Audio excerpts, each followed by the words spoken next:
Once there lived a poor peasant who, in the middle of his work, stopped for a moment of thoughtful reflection. Ox, why do we have to work so hard? I work and have nothing to show for it. I have to work for the landlord. And you have to work for me. And you never complain. The rich don't work, so why do we have to work? There must be a better way than this. I'm leaving this place and going to seek my fortune.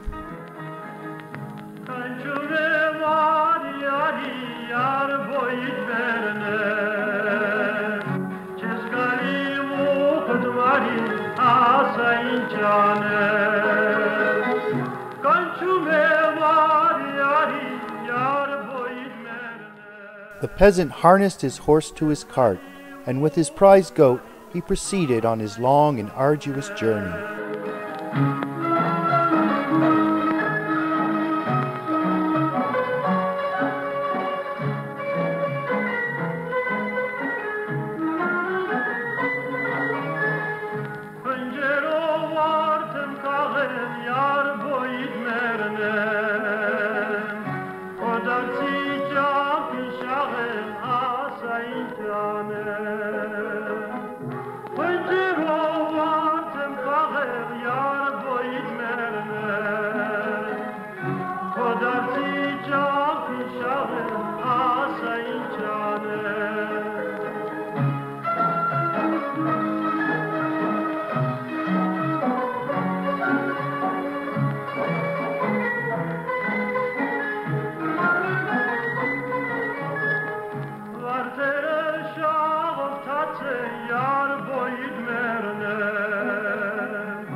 Tired and hungry, the peasant finally came to a village.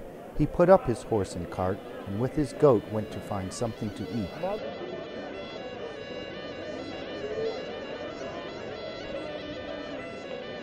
Being that it was market day in the village, smells of delicious food filled the air.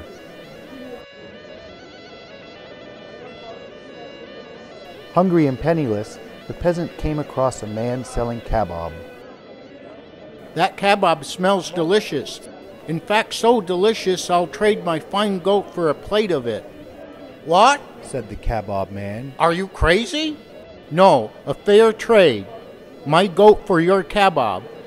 Well, I certainly won't argue with that, said the kebab man. After finishing his kebab, the peasant thanked the man and started to leave with his goat.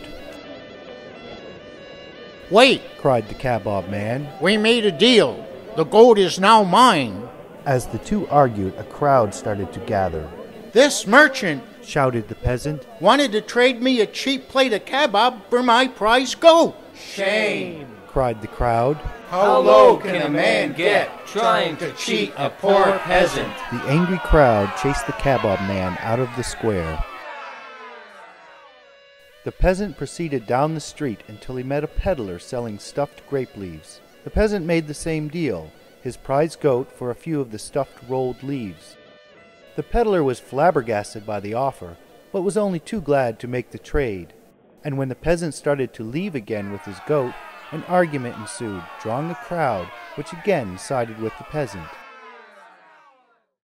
Not quite full yet, the peasant came upon a vendor selling sweet baklava pastry at the edge of town. Again he made the same deal, and the vendor, thinking the peasant was a real half-wit, accepted the offer. The results were the same. The vendor was labeled the cheat, and the peasant got the sympathy. Fearing the food vendors would seek their revenge, the peasant left the town and continued on his journey until he came to a country house. Tired and needing a place to sleep, the peasant knocked on the door. The woman who answered the door told the peasant that her husband was not at home, but he could sleep down in the barn. A short while later, looking through a hole in the barn wall, the peasant saw the kebab man knocking on the woman's door. The kebab man asked the woman if she had seen the peasant. whereupon she pointed down to the barn. "What are you doing here?" shouted the peasant to the kabob man.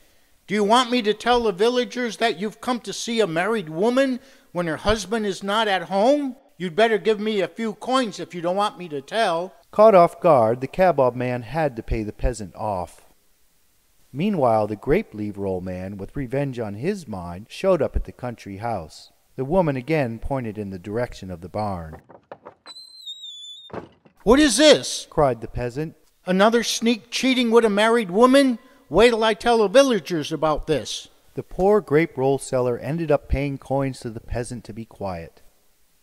Eventually, the baklava man, angry and seeking his revenge, showed up knocking on the married woman's door. And when he entered the barn, he was bribed the same as the others.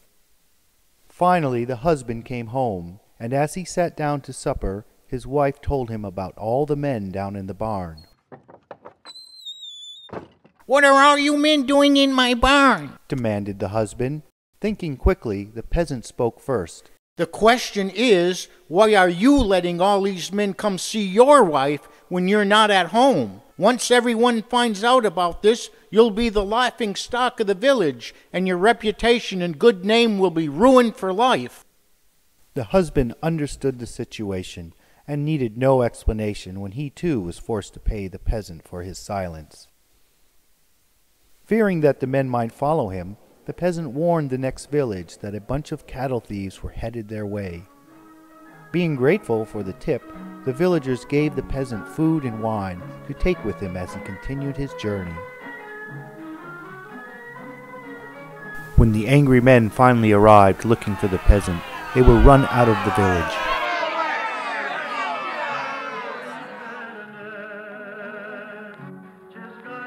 In life's hard struggle, there's only two choices. Call it quits or live by your wits. 3 apples fell from heaven, one for the teller of the tale, one for the listener of the tale, and one for the future child who will retell the tale.